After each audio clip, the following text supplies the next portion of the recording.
Hey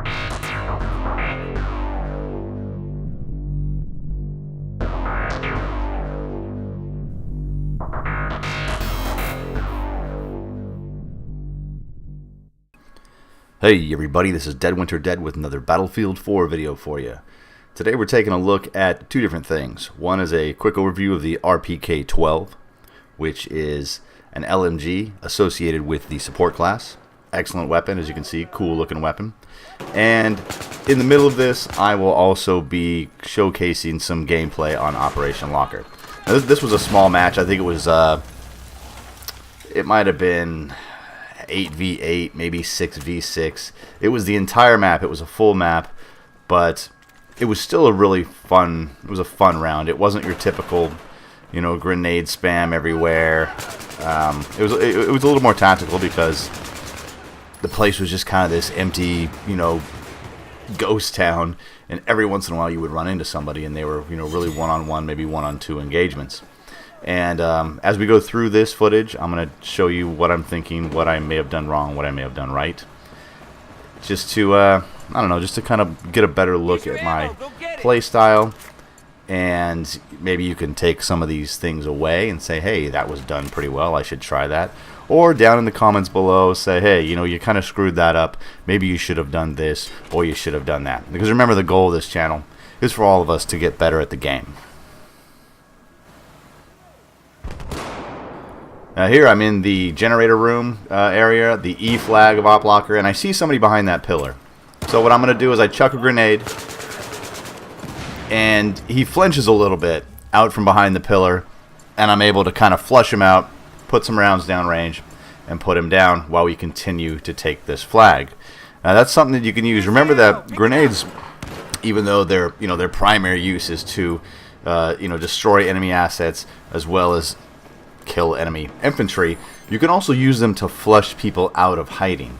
Because if someone's laying prone, or they're hiding in a doorway, or they're hiding in a little area, you can throw a grenade into that area, and 9 times out of 10 they're gonna jump up, and you'll hear the vocal cue of the soldier, that little grenade or whatever, and 9 times out of 10 they'll jump up and try to get out of the way. And when they do that, you plunk them with your rifle or whatever your primary or secondary weapon is.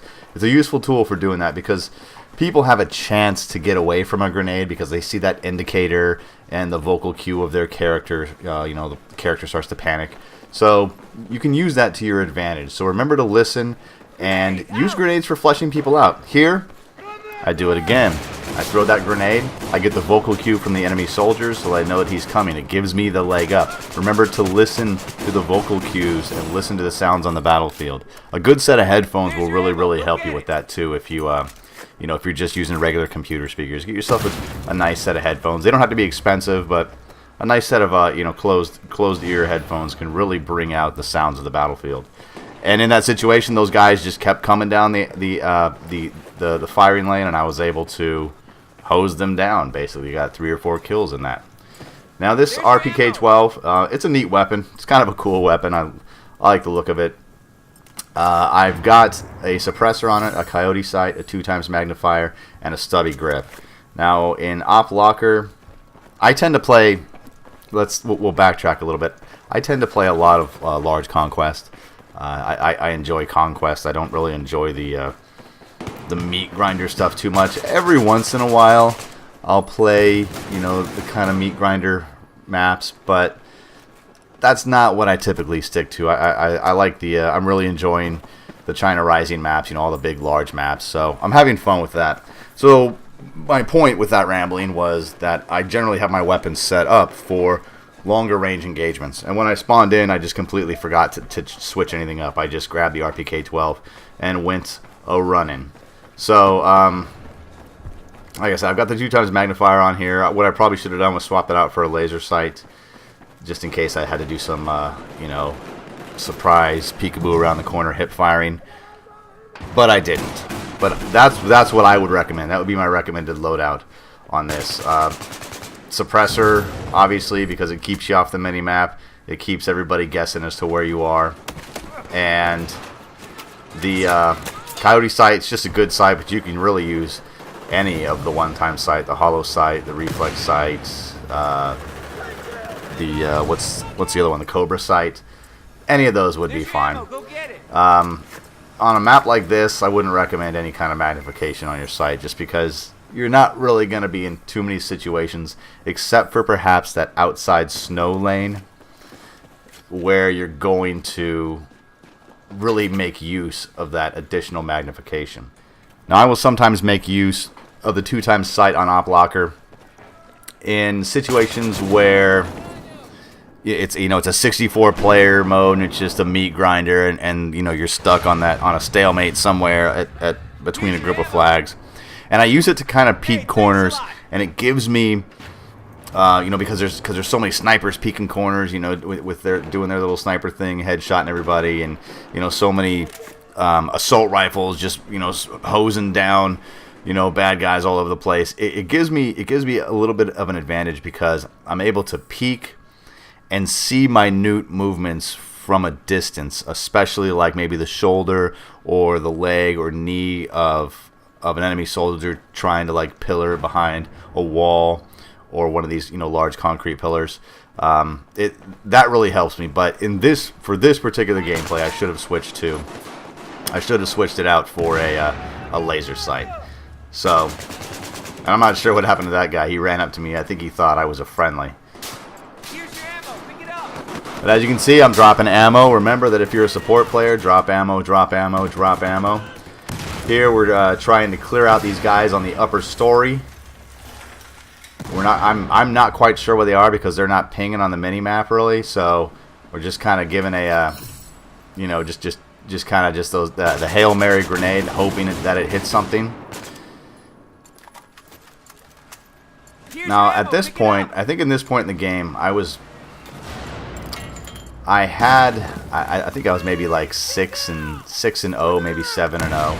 I had a perfect KD, but that by no means had to do with all just me being a skilled ninja master.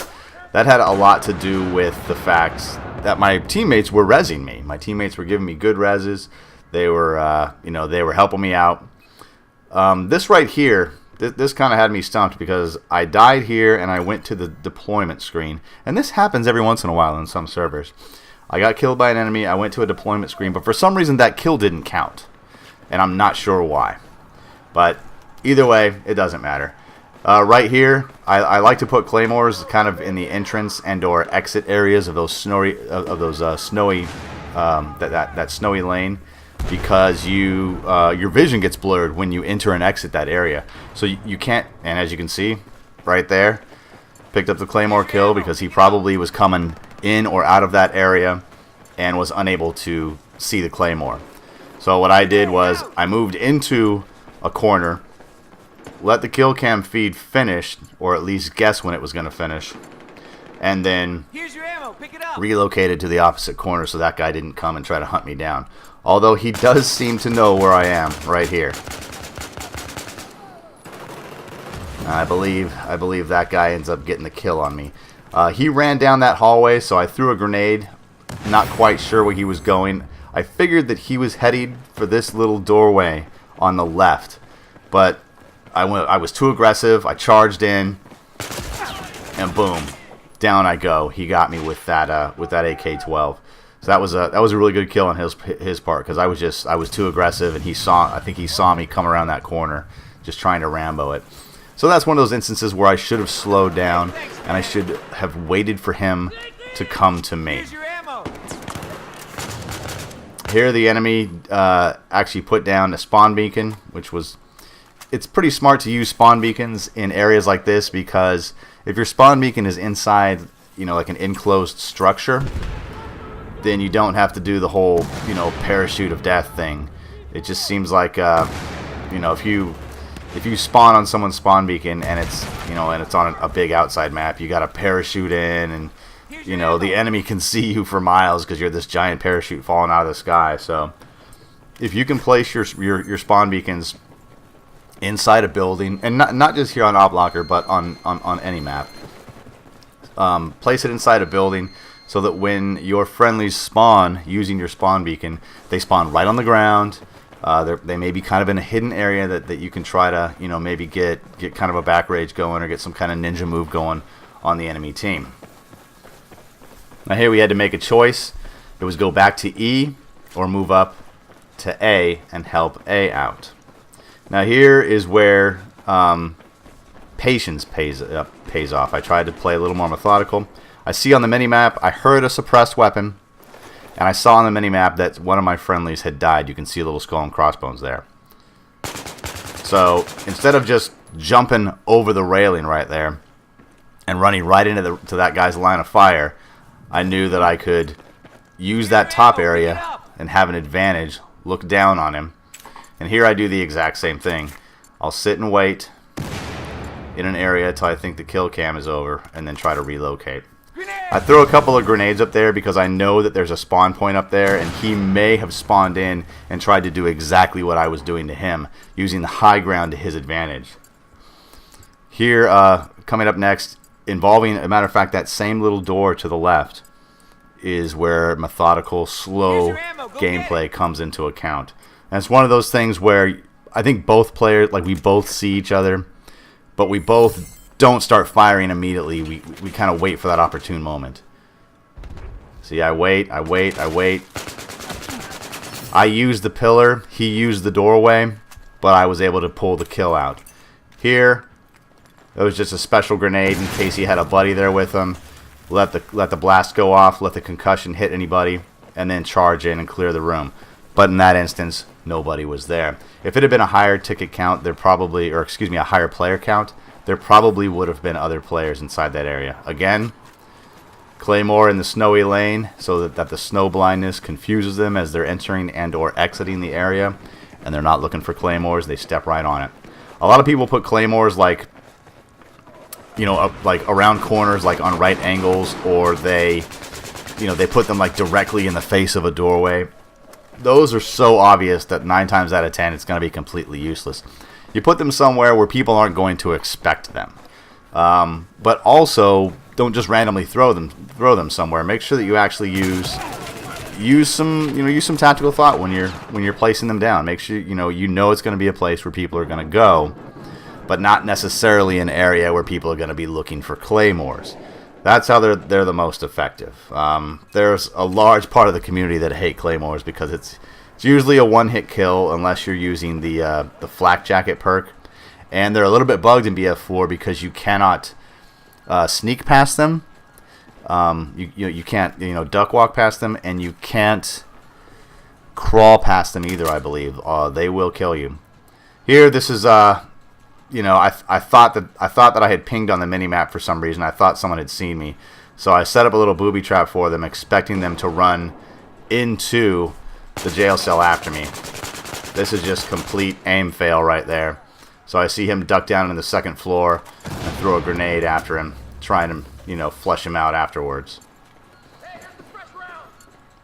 So remember that, remember to use your mini-map. Here, the reason I'm kind of moving back and forth is because I'm using my mini-map. I had seen someone there to the east, or I believe that was the east, and then someone back to the west, so I kind of moved back and forth. That sounded like a DMR. Those the little ping, those little weapons. I mean, you really gotta just fire the heck out of them to actually make them be effective at all. And in that instance, I wasn't sure if he was missing me or if I just got lucky that I was able to pull the win out on that one.